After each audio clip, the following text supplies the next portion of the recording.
বয়স বাড়লে সাথে সাথে ইচ্ছে ভালো লাগাগুলো আমাদের প্রতিনিয়ত কমতে থাকে। ইচ্ছে হতে থাকে তখন নিরিবিলি নিঃসঙ্গতায় জীবন কাটাতে, বা সঙ্গিনীকে নিয়ে কোনো একটা আলাদা জায়গায় কাটাতে, নিজের লোক, কাছের লোক সবার থেকে একদম দূরে। হ্যাঁ, অবশ্যই যারা অভিপ্রেত বা কাছের মানুষ বলে মনে করেন তাদের সঙ্গে রাখা যেতে পারে।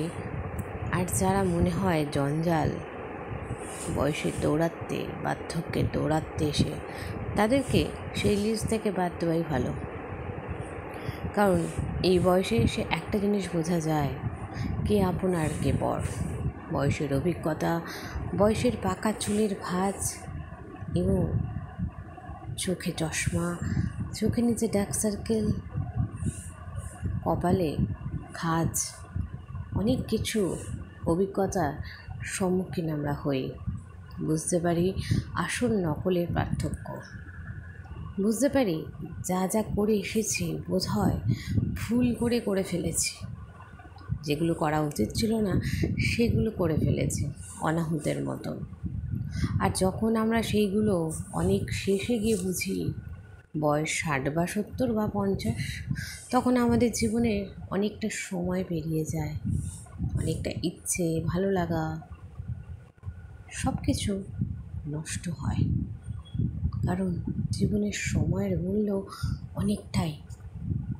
অকারণে কোথাও সময় ব্যয় করা, অকারণে কোথাও নিজের কথা ব্যয়, অনেক কিছুর ব্যয়, অর্থনীতির ব্যয় তোমাকে শেষের পথে পরিচালিত করবে, আর কিছুই নয়। হ্যাঁ, যদি সেখান থেকে টেকেন পলিসি নয়, অবশ্যই সেখানে যদি মানবিকতা বোধ থাকে, তবে সেখানে সম্পর্কের গাঢ়ত্ব কিছুটা হলেও বোঝা যায়।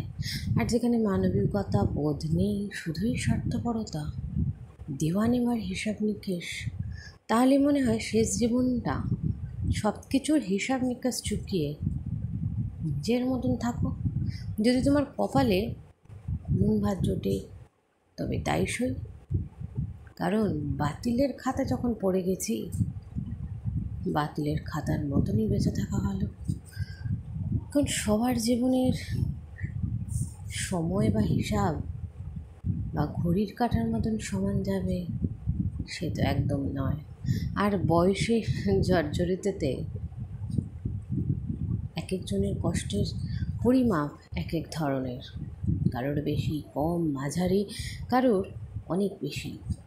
সেখানে কেউ কারোর কষ্ট পরিমাপ করতে পারবে না, বুঝতে পারবে না, জানতে পারবে না, কেবল জ্ঞান দিয়ে যাবে।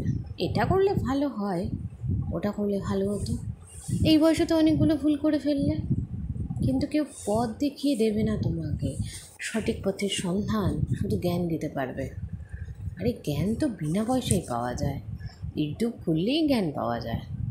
আমি খামোকা কেন অন্যদের থেকে জ্ঞান কিনতে যাব বা জ্ঞান শুনতে যাব, যেখানে আমার ভাণ্ডার বা আমার মনের আকাঙ্ক্ষা আমি জানি তোমার থেকে প্রয়োজনীয়তা নেই। যেখানে প্রয়োজনীয়তা নেই সেখানে শত কোটি দূরে থাকাই অনেক শ্রেয়।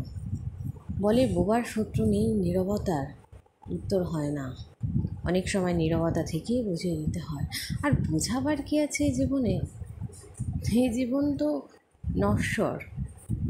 আজ তোমার কোটি আছে, তুমি কোটিপতি, গাড়ি বাড়ি, ব্যাংক ব্যালেন্স সব, কিন্তু বার্ধক্যজনিতভাবে ভাবতে ভাবতে, এবং প্রত্যেকে বার্ধক্যজনিত না, যৌবন, বয়স্ক, পৌর, কিশোরী, সবাইকে সেই শ্মশান ঘাট, ডেস্টিনি। কিসের এত?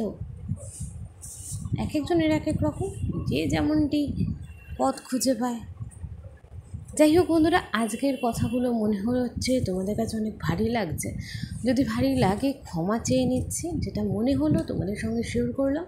আর ভালো লাগলে কমেন্ট বক্সে জানিয়ে তোমাদের অপেক্ষা থাকলাম। আশা করি প্রত্যেকে ভালো আছো, সুস্থ আছো।